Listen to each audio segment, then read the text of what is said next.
طب من الثالثه شمال بنهز قبال، وبأعلى صوت.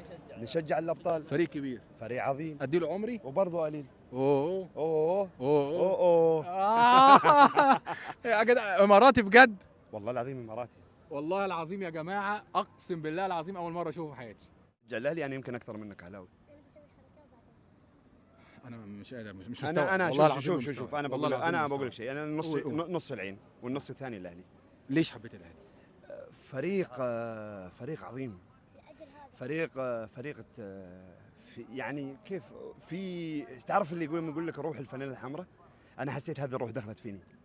امتى الكلام ده؟ في 2000 عندك كم سنه؟ انا عمري 32 سنه. في 2006 2006 جيل ابو تريكه ابو وبركات. تريكه وبركات ايوه، ايه السبب يعني؟ هذه يعني ما اتذكر شو الموقف بالضبط، بس يعني اني انا شجعته من هذيك كان 2-1 للاهلي ضد الزمالك في افريقيا.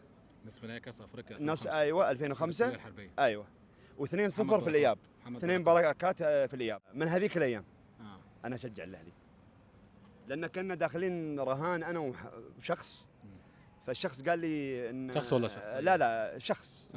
فقال لي مذكر نعم. طيب. فقال لي ان الزمالك هو اعظم نادي في القاره كلها. فسبحان دخلت في تحدي معاه ومن هنا فدخلت في تحدي معاه. فانا اول ما شفت المباراه فقلت اكيد الفريق الاحمر هو الاعظم وهو الكيان الكبير اللي الكل يحبه. فبدات قصه بدات القصه كامله.